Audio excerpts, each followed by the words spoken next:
Next நேயர்களுக்கு என்னோட அன்பான வணக்கங்கள். இன்னைக்கு குரு பயிற்சி குறித்து தான் பேச போறோம். அதை நம்ம கூட ஷேர் பண்ணிக்கிறதுக்காக அறிமுகமே தேவையில்லாத நபர்னு சொல்லுமா, அந்த அளவுக்கு பிரபலமான ஜோதிடர் தான் ஜோதிடர் சிறுவன்மணி டாக்டர் தீபா அருளாளன் அவர்கள் தான் இணைஞ்சிருக்காங்க. வணக்கம். வணக்கம்மா. எப்படி மேம் இருக்கீங்க? நல்லா இருக்கேம்மா. நீங்க நல்லா இருக்கீங்களா? மேம், உங்களை பாக்குறதுல எனக்கு ரொம்ப சந்தோஷமா இருக்கு. பர்சனலா இந்த குரு பயிற்சியை மட்டும் சிறப்பா பாக்குறதுக்கான காரணம் என்னன்னு தெரிஞ்சுக்கலாமா? கண்டிப்பாம்மா. பொதுவாகவே குரு பயிற்சியை சிறப்பாக தான் பார்ப்பாங்க. ஏன்னா குரு பார்த்தீங்கன்னா தேவகுரு, பிரகஸ்பதி, முழு சுபர் அப்படிம்பாங்க. எல்லாருக்கும் மனசுல ஒரு பெரிய நம்பிக்கை என்னன்னா, சனினா கெடுப்பார், குருனா நல்லது செய்வார் அப்படின்ற ஒரு நம்பிக்கை. ஆனா எந்த பிளானட்ஸும் முழுசும் நல்லது செய்வாங்களா? குரு பாதகமான பலன்களும் கண்டிப்பா கொடுப்பார். ஆனா சனியை பத்தி எல்லாரும் நினைச்சுட்டு இருக்காரு பார்த்தீங்களா, அவர் கெடுக்க தான் கெடுப்பாரு அப்படின்னு. சனி நிறைய நல்லது கொடுப்பாரு. சனி ஒருத்தவங்களுக்கு நல்லா இருக்கு, அந்த தசையில சொத்து வாங்குறாங்க அப்படின்னா அவங்க அனுபவிச்சு, அவங்க பிள்ளைங்க அனுபவிச்சு, அவங்களோட பேரங்களும் அனுபவிக்கிற அந்த மாதிரி சிரமமான சொத்துக்கள் சனி கொடுப்பார். அப்ப மக்களுக்கு பொதுவா இருக்க கருத்து அது அப்படின்லாம். சனியை பத்தின பயம், சனி நீதிமான் அதனால பயம். குருவை பத்தின ஒரு ஹாப்பினஸ் என்ன அப்படின்னா, அவர் தேவகுரு அப்படின்றதுனால படிப்பினைகளை மட்டும்தான் கொடுப்பாரு அப்படின்ற நம்பிக்கை. உண்மையாவே இந்த வருஷம் குரு பயிற்சி விசேஷமானது தான்மா. புரியுதுங்களா? ஏன் அப்படின்ற ஒரு எண்ணம் தோணும் இல்லைங்களா உங்களுக்கு? இது ஆக்சுவலி என்னன்னா, 12 வருடத்துக்கு ஒரு முறை தான் குரு பகவான் உச்சம் பெற்று அமருவாரு கடகத்துல. அந்த மாதிரி ஆஃப்டர் 12 இயர்ஸ் அவர் கடகத்துல உச்சம் பெற்று அமர்ந்திருக்கார். உச்சம் பெற்று அமர்ந்தது மட்டும் பிரச்சனை இல்லைம்மா. இப்ப சனி பகவான் யார் யாருக்கெல்லாம் கெடுக்கணும் அப்படின்னு இருக்காரு பார்த்தீங்களா? முக்கியமா மேஷம்க்கு பாத்தீங்கன்னா இவர் 7 நாட்டு சனியா இருக்காரு, சிம்மத்துக்கு அஷ்டம சனியா இருக்காரு, கன்னிக்கு கண்டக சனியாகவும், தனுசுக்கு அர்த்தாஷ்டம சனியாகவும், கும்பத்துக்கு பாத சனியாகவும், மீனத்துக்கு ஜென்ம சனியாகவும் இருக்காரு. இந்த 6 ராசிகளை அவர் பயிற்சியானதுல இருந்து இதுக்குள்ள பெரிய லெவல்ல ஃப்ரை பண்ணி எடுத்துட்டாரு அப்படின்னு சொல்லலாம். இப்ப இந்த 6 ராசிகளுக்கும் அவருக்கு கொடுக்கக்கூடிய கெடுபலன்கள் அப்படின்றது சாலிடா ஒரு வருஷத்துக்கு கிடையாதுமா. எப்படி அப்படின்னா, குருனோட உச்ச பார்வை சனி மேல படுது. சனி ஆல்மோஸ்ட் நல்லிஃபை ஆயிடுறாரு. என்ன கெடுக்கணும்னு பயங்கர கங்கணம் கட்டியிருந்தவன் அமைதியாக போறான். இது ஒரு பெரிய பிளஸ். பாக்கி இருக்க 6 ராசிகளுக்கு அவர் நல்லதுதான் செய்ய போறார். இப்ப ரிஷபத்துக்கு லாப சனியாகவும், அதே மாதிரி பாத்தீங்கன்னா மிதுனத்துக்கு கர்ம சனியாகவும், கடகத்துக்கு பாக்கி சனியாகவும், இப்படி நல்லதுதான் செய்ய போறார். அவங்களுக்கு கடகட நல்லது செய்ய போறார். ஆக இந்த குரு பயிற்சி 12 ராசிகளுக்குமே நல்லது நடக்க போகுது.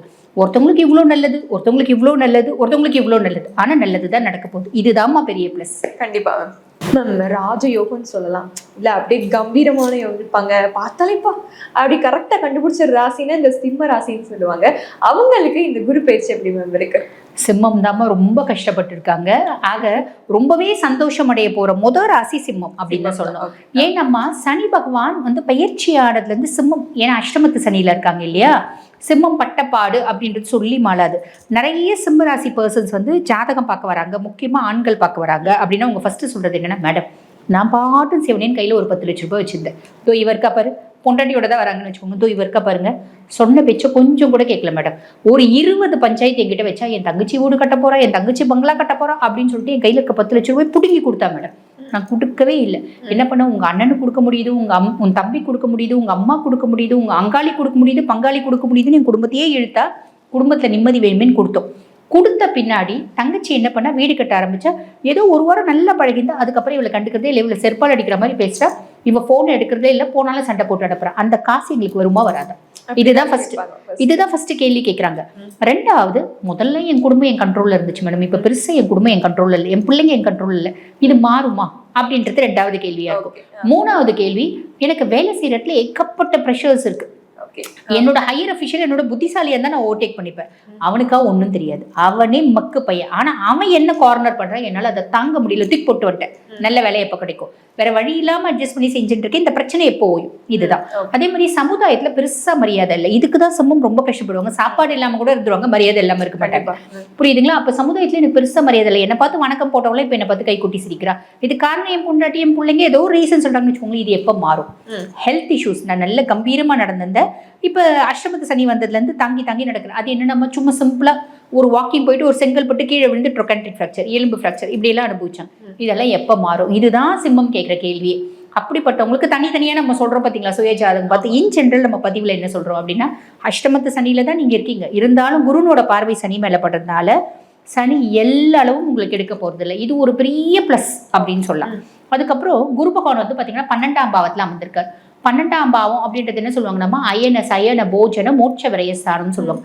ரொம்ப நாள் கழிச்சு நல்லா சாப்பிடுவீங்க, நல்லா தூங்குவீங்க, நிம்மதியா இருப்பீங்க, கம்ஃபர்ட்டா இருப்பீங்க அப்படின்னு சொல்லலாம். அதே மாதிரி 12ஆம் பாவம் அப்படின்றதுனால பரதேசம்மா, வெளிநாடு போய் சம்பாதிக்கக்கூடிய பிராப்தம் நிறைய சிம்மத்துக்கு உண்டு. சுப விரயம், வீடு கட்டுறது, குழந்தைங்களுக்கு நகை நட்டு வாங்குறது, இப்படி ஏதோ ஒண்ணு கண்டிப்பா சுப விரயம் சிம்மம் செய்வாங்க. ஆன்மீகம் சார்ந்த சுற்றுலா, இன்ப சுற்றுலா இதெல்லாம் போறதுக்கான வாய்ப்பு உண்டு. இது பெரிய பிளஸ்ஸா. அதுக்கு மேல சுகஸ்தானத்தை குரு பாக்குறார், சாலிடா வீடு கட்டுவீங்க, அம்மானோட சப்போர்ட் கிடைக்கும். ருணரோக சத்ரு ஸ்தானத்தை பாக்குறாரு, கடனை அடைக்கணும் நீங்க கொஞ்சம் பிளான் பண்ணீங்கன்னா ஓரளவுக்கு கடனை அடிச்சுடுவீங்க. 8ஆம் பாவத்தை பாக்குறாரு, மரபு வழி சொத்துக்கள் ஏதாவது வில்லங்கத்துல இருக்கு, பிரச்சனைல இருக்குன்னா உங்க கைக்கு வந்து சேரும். கோர்ட்ல இருக்கு, கேஸ்ல இருக்கு, பஞ்சாயத்துல இருக்கு, கைக்கு வந்து சேரும். அதே மாதிரி ஆரோக்கியத்துல நல்ல முன்னேற்றம் அப்படின்றது இருக்கும். கணவருக்கு இப்ப சிம்மராசி பெண்கள் பாக்குறாங்கன்னு வச்சுக்கோங்களேன், கணவருக்கு பெரிய ஹெல்த் இஷ்யூஸ் இருக்குன்னா அதுல முன்னேற்றம் அப்படின்றது வரும். எல்லாமே பிளஸ்மா, கவலைப்பட வேண்டாம். Okay ma'am. இதை தவிர்த்து அவங்க கவனமா இருக்க வேண்டிய விஷயங்கள் ஏதாவது இருக்கா மேம்? கண்டிப்பாமா. 7ல ராகு இருக்காரு இல்லையா, ராகு பகவான் 7ல இருக்கும்போது இப்ப சிம்மராசி ஜென்னு வச்சுக்கோங்களேன். இப்ப லேடிஸை வச்சு நம்ம சொல்ல முடியாது, ஏன்னா எல்லா ஹஸ்பண்டும் வேலை செய்வாங்க. இப்ப ஆண்களை வச்சுதான் சொல்ல முடியும். இப்ப ஆண்கள், சிம்மராசி ஆண்கள் வச்சுக்கோங்களேன், இப்ப அவங்களோட ஒய்ஃப் இது வரைக்கும் வேலையே செஞ்சிருக்க மாட்டாங்க. ஆனா மனைவி வழி திடீர் தனப்பிராப்தி வரணும்ன்ற விதி இருக்கு.